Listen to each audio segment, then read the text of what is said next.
Ya, terima kasih. Selamat sore semuanya. Sebelumnya saya ucapkan terima kasih atas sambutannya Pak siapa tadi Pak? Pak Indra. Sambutannya menurut saya loh ya, mungkin saya salah, tapi lihat wajah-wajah teman-teman dari Semarang yang puas kewaregen ini. Sambutannya bagus sekali ya teman-teman ya. Oh, bagus sekali Pak. Jadi meskipun ringkas, waktunya pendek, tapi buat kami ya makanannya ya penting, enak, larat, tapi kehangatannya itu jauh lebih penting untuk kami. Dan ini kehangatannya kita rasakan ya. Enak kecelek, enak kehangatannya. Enak kecelek. Ya, tapi luar biasa sekali kami merasakan hal yang menggembirakan. Karena misalnya loh, mau lauknya seberapa mewahnya, tapi kalau ladenannya kaku dan dingin, ya nggak seru lah. Jadi bagaimanapun kembali kepada manusianya. Nah kalau saya bisa ditanya, kenapa kok cenggengan Gus Dur? Bapak Ibu, kita di Semarang ini kita memang agak anomali dikit. Saya nyebut cenggengan Gus Dur itu saya sudah diprotes loh Pak. Karena gini, diprotesnya sih bukan cenggengan Gus Durnya. Loh cenggeng kok Agustus gitu. Cenggeng itu kan harusnya April gitu kan. Jadi itu aja sudah jadi masalah sebenarnya. Tapi saya selalu, bagi saya yang penting itu substansinya. Untuk apa ya, diketahui saja sebenarnya saya hampir saja membatalkan saya berangkat ke Jombang Pak. Jadi saudara mungkin banyak yang nggak tahu, karena hari kemarin itu mendadak semua kakak adik saya itu ke Jakarta tanpa rencana untuk merayakan ulang tahun kakak saya di Jakarta. Jadi saya 8 bersaudara, 5 orang kumpul di Jakarta. Foto-foto nanda saya itu, aduh aku ketinggalan nih. Saya sudah pengen, aduh aku kok pengen kumpul dengan sedulurku juga yang 5, yang ya lama sih enggak, tapi terakhir ketemu pas India. Tapi demi cenggengan Gus Dur, saya tetap harus ke Jombang itulah. Ketanya keren gitu ya. Tapi saya gini, tadi setelah ngomong dengan Pak Cahyo, memang Pak Cahyo ngomong itu loh pernah bikin konten soal privilege. Waktu itu ini Gus Aan kalau sudah hilang ya.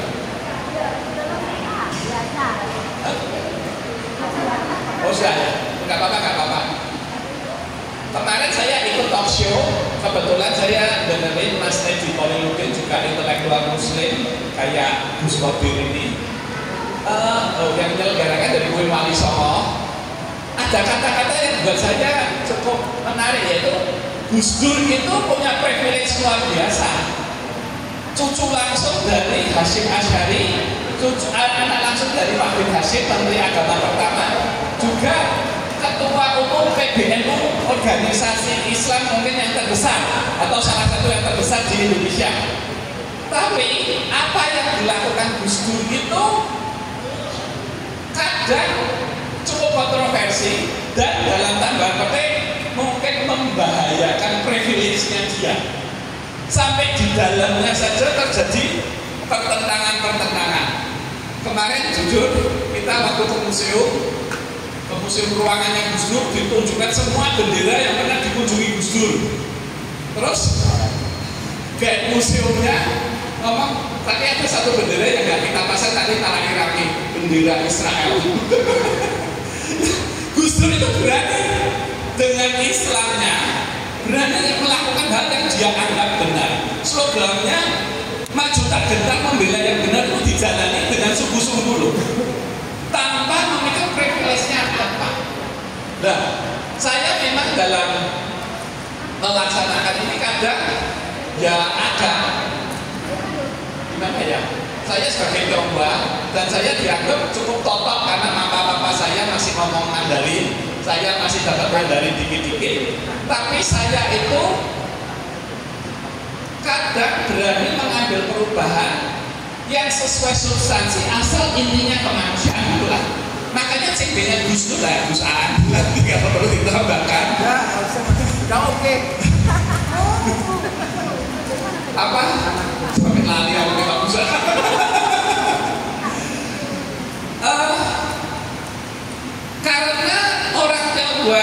Indonesia itu kan sudah mengangkat Gus Dur sebagai bapak Tionghoa Indonesia. Tapi memang kadang orang Tionghoa ya kayak orang Indonesia pada umumnya sering terjebak pada formalitas. Lapis keren sudah disebut bapak Tionghoa Indonesia, kemudian dibahas di forum-forum yang formal, tapi prakteknya kadang nggak dijalankan lah. Saya diskusi dengan seorang teman, Pak Sugiri dari Bandung, sebenarnya bisa nggak ya secara Tionghoa dimunculkan penghormatan orang Tionghoa terhadap Gus Dur? Lah, itu kan mau dibikin patung bro, tapi kan patung secara Muslim nggak boleh, ya kan? Nanti protes.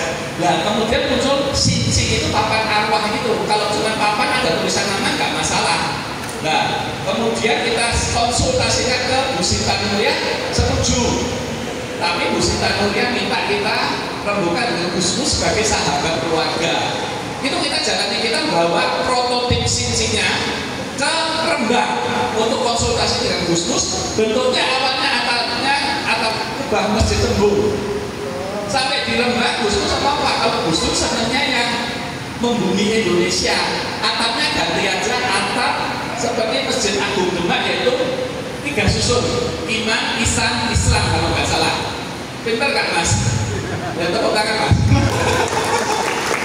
Nah kemudian kita turuti, jadi kita masih punya prototipnya yang lama, kita simpan di Bujanto yang sudah kadung dibikin, tapi kita kemudian ubah menjadi cincin dengan 3 atap, dan Gus Dur diberi gelar ini wajah Fufurohose, Bapak Tionghoa Indonesia guru bangsa pendukung minoritas. Nah itu ternyata memang awalnya ya mungkin agak bicara gimana, tapi setelah kita jalani itu 2016 ya 2014 Bu Sinta Nuria dan Mbak Inaya secara simbolis menyerahkan cincinnya kepada kami, kita pasang. Tiap tahun kita sembahyang untuk Gus Dur, terutama pada saat sembahyang apa Kengopeng, sembahyang lintas agama. Dan sejak ada cincinnya Gus Dur, kita pun mengubah. Karena dulu secara Tionghoa, samseng itu kan air ikan, air apa binatang air, ayam binatang udara, dan babi binatang darat. Jadi kalau ada masalah kita lah. Tapi kita problemnya ada Gus Dur ya sudah, kalau masih menyajikan babi. Lah, pengurus yang lama usulnya ya bagus, ini aja khusus untuk Gus Dur kasih meja kecil jajan. Yang lain boleh tidak daging. Lah saya yang protes. Gus Dur itu sampai meninggal itu pejuang anti diskriminasi. Buat saya kalau yang lain makan daging Gus Dur, makan sayur itu diskriminasi di depan mata. Jadi terus usul punya usul, akhirnya dirembuk daging babinya diganti dengan daging kambing. Sampai hari ini karena ada Gus Dur dan secara substansi saya nggak nyalain karena binatang darat bisa babi, bisa kambing, bisa sapi, bisa apa sebenarnya. Dan kalau saya cerita ini, saya pernah cerita ini di pesantrennya Gus Kodil, Gus. Saya dikasih tepuk tangan loh oleh santri-santrinya bahwa adanya Gus Dur kita mau caranya menghormati ya semacam ini. Kita memberi penghargaan, kita juga menyesuaikan. Meskipun saya itu orang rasional, saya tahu sebenarnya nggak ada kaitannya Gus Dur orang bakal kecil waktu Gus Dur sambut sedo itu kan untuk kita yang hidup. Tapi saya ingin menunjukkan bagaimana sebuah titik temu bisa ditemukan. Yang Tionghoa yang pengurus yang senior sebenarnya pengennya tetap babi, saya bilang jangan. Akhirnya titik temu dan sekarang kambing dan nggak ada masalah. Dan sampai hari ini menjadi sebuah dialektika yang menurut saya sangat dinamis dan membangun sekali. Tetap mungkin ada yang protes, saya dengar orang-orang kelenteng yang agak garis keras ya, ada garis lurus lah, kelenteng garis lurus itu Tionghoa garis lurus tetap nggak setuju bahwa harusnya babi. Tapi saya bilang inilah sebenarnya perubahan yang harus kita lakukan sebagai Tionghoa atau sebagai bangsa. Tionghoa ya, kalau diingat ya, selalu berubah sebenarnya. Dulu ingat gak kalau ada orang meninggal kita ngiri mobil jenazah, kalau berhenti di perempatan, anak laki tertua harus turun payung di perempatan. Masih enggak? Di Jombang dulu gitu kan? Betul ya? Di Semarang dulu gitu. Sekarang nggak ada perempatan berhenti payung di seneni wong, marani macet gitu loh.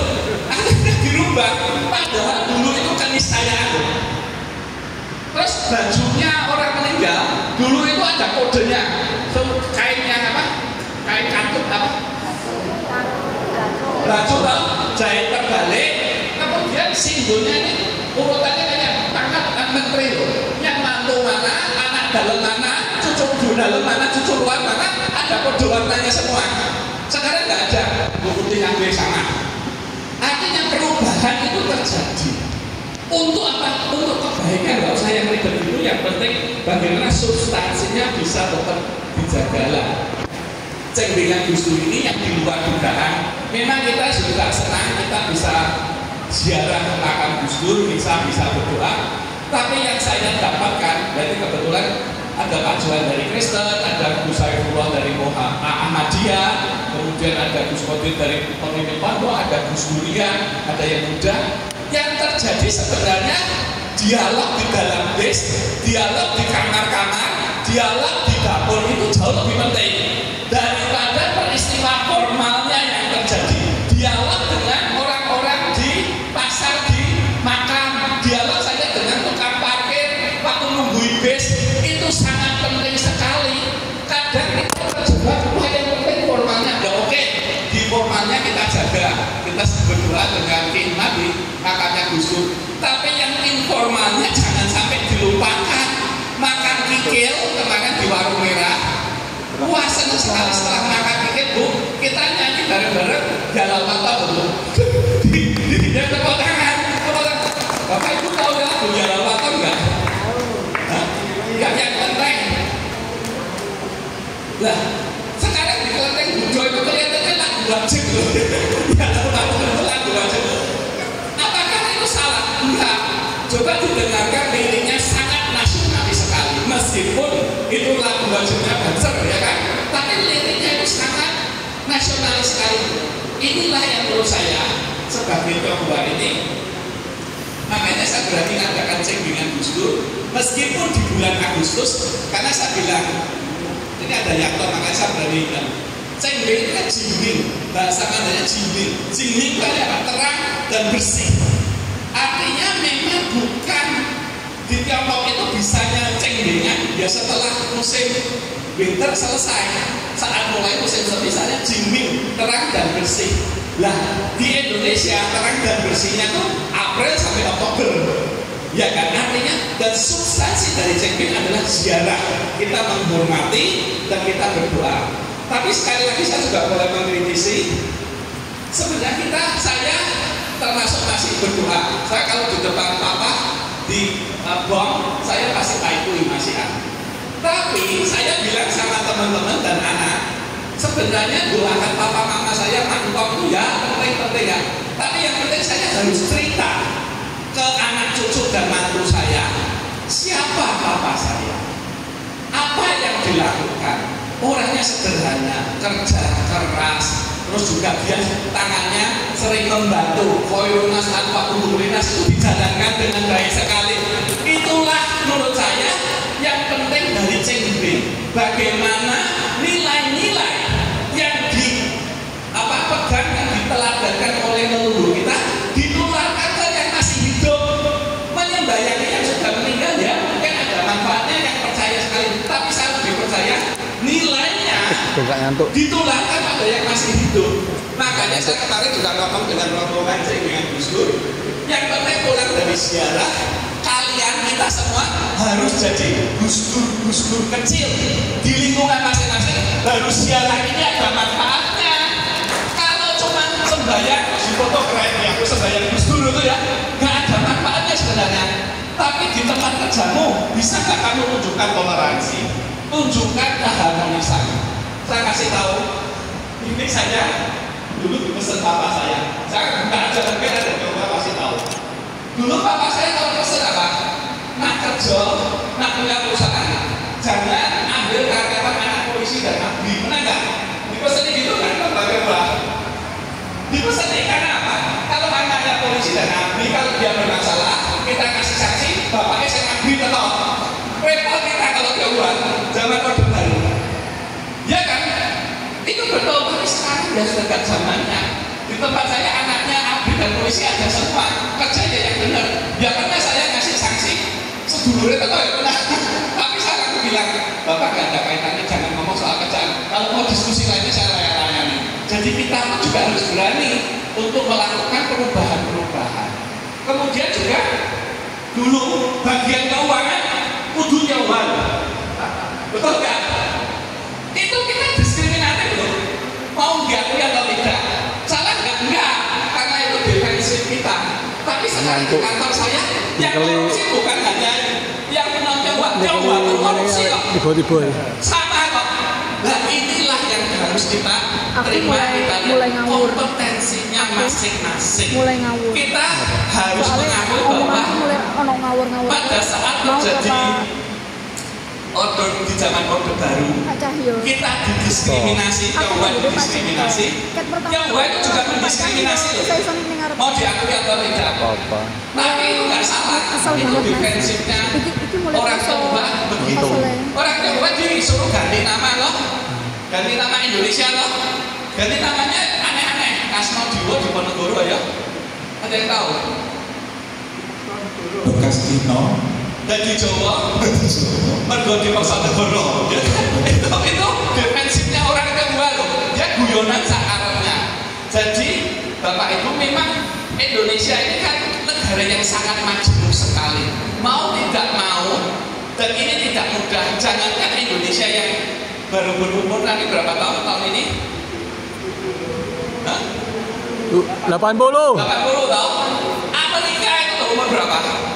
400 tahun? 240 sekian. Apa yang dilakukan Trump? Tetap apa?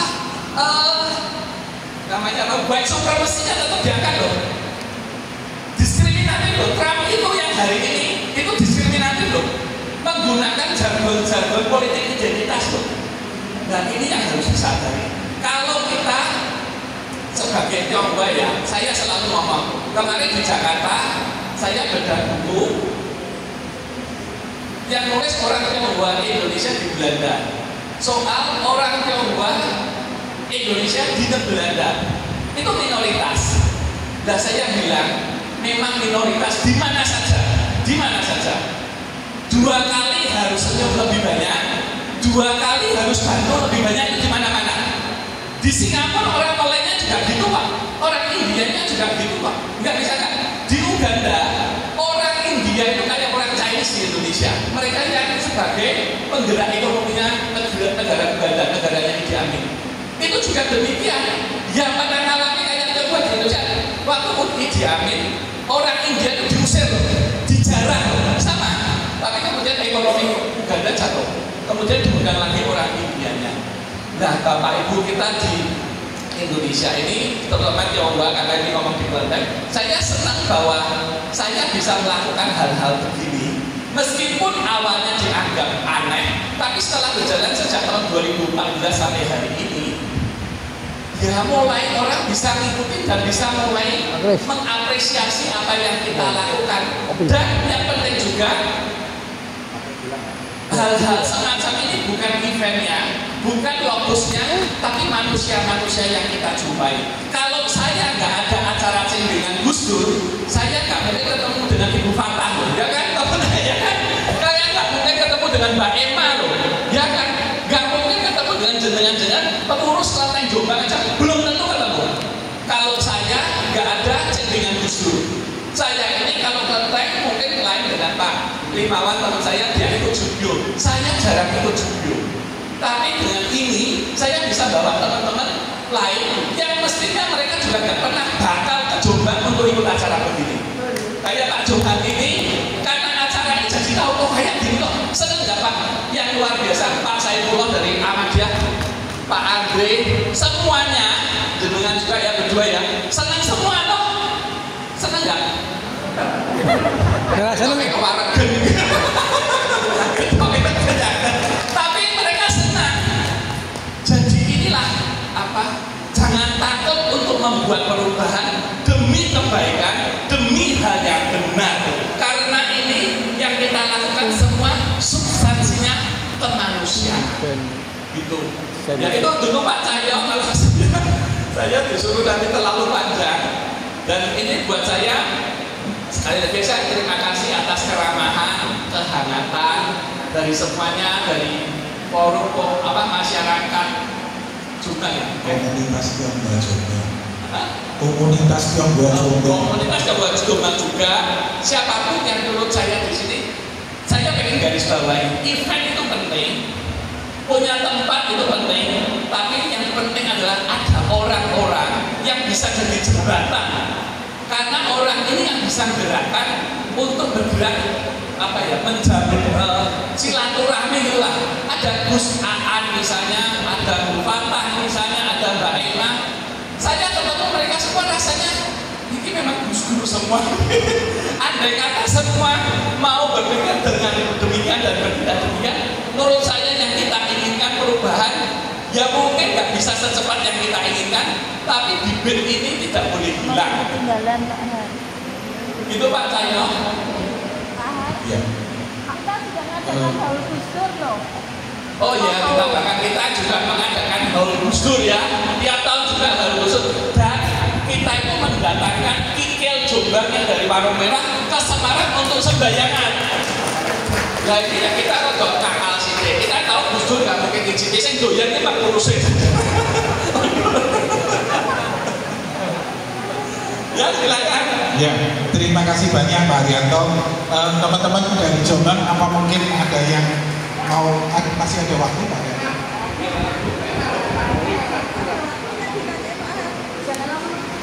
Iya, ada yang mau, ada dari teman-teman kebangsaan, ada yang mau Ini Pak, bertanya, silakan. Pak.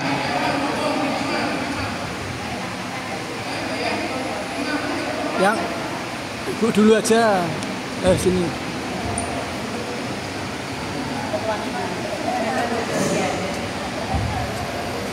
Terima kasih, selamat siang Bapak Ibu semuanya. Saya dari teman-teman Gus Dur ya, sangat senang sekali ketika beberapa minggu yang lalu ketemu Mbak Uli dan Mbak Uli tanggal 31 Mei dan 1 Juni ini, dari kemarin sampai hari ini teman-teman dari Semarang itu akan datang senang sekali karena akhirnya bisa tahu seperti apa sih Cengbeng itu setelah sebelumnya tahun kemarin itu kan nggak sengaja kita ketemu ya Pak ya. Jadi tahun kemarin nggak sengaja ketemu sama Pak Haryanto Alim sama Pak Uli itu di museum gitu. Jadi nggak sengaja ketemu dan setelah itu baru kontak. Nah tahun ini baru saya dan teman-teman Gus Dur yang bisa mengikuti proses Cengbengnya dari turun bis di kawasan parkir Gus Dur sampai kemudian ke pondok gitu kan. Ke makam dulu, terus habis itu ke pondok Teguiran ditemui sama Gus Kikin, lalu kemudian ke Kelenteng Budong. Tapi karena ada acara yang lain, saya jadinya nggak ikut Jalur Merah Pak. Padahal belum pernah itu Pak saya. Saya orang Jombang tapi belum pernah.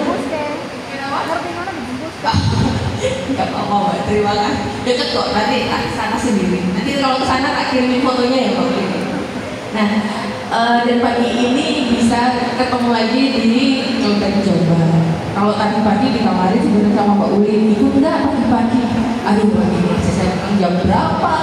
Pagi-pagi diajakin lagi gitu. Tapi melihat semangat dan kebersamaan, apalagi ketika tadi jelaskan latar belakang setiap peserta Cengbeng ini begitu beragam. Jadi saya sendiri itu melihat wah luar biasa sekali. Kemarin itu setelah seharian bersama sudah kenalan dengan banyak, tapi belum semuanya. Nah tadi ketika Mbak Uli menjelaskan, oh Bapak ini ternyata namanya ini, Ibu itu namanya itu. Soalnya ada yang terlewat belum sempat kenalan. Dan kadang ketika kenalan habis itu namanya ini ya, namanya manusia. Kita habis kenalan 5 menit kemudian, aduh itu namanya siapa tadi?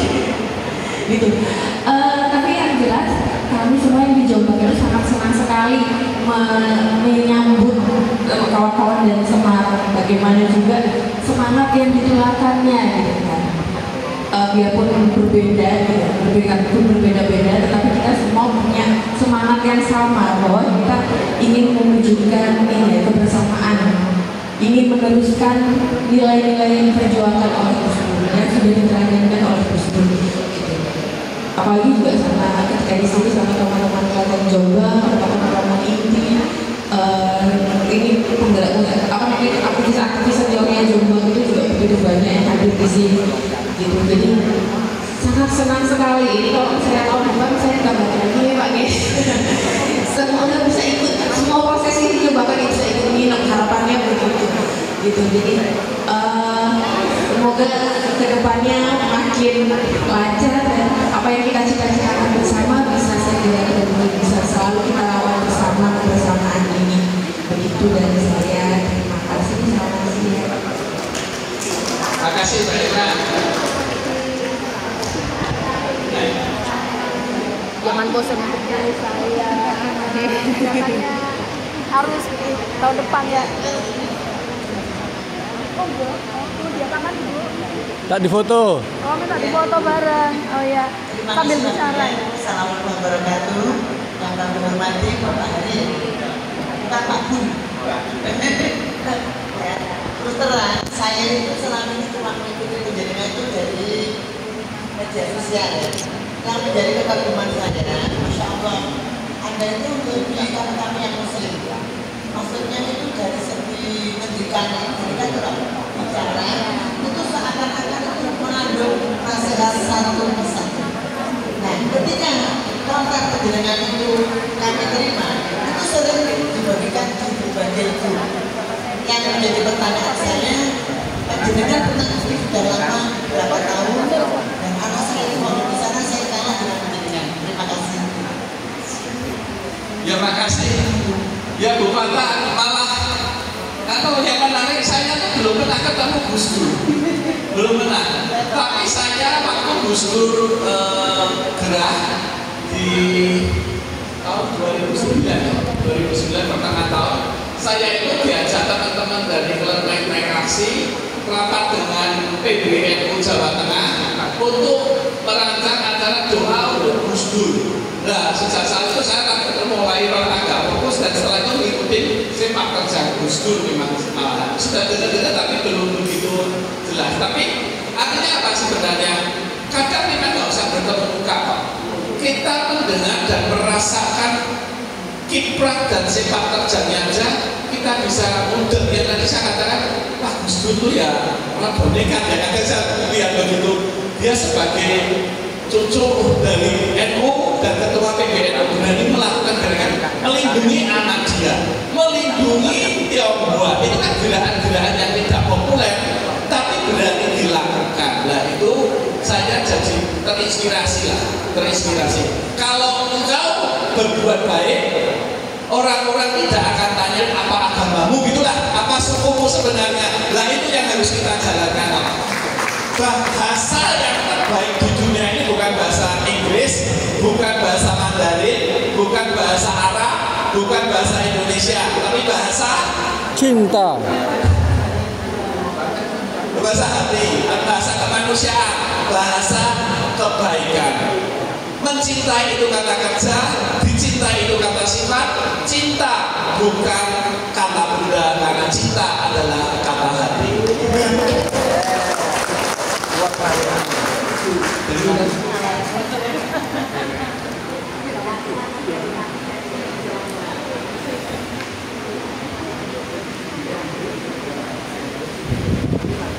Selamat sore, saya Santati Maini dari Sekolah Kebangsaan dan Ideologi Pancasila Jakarta.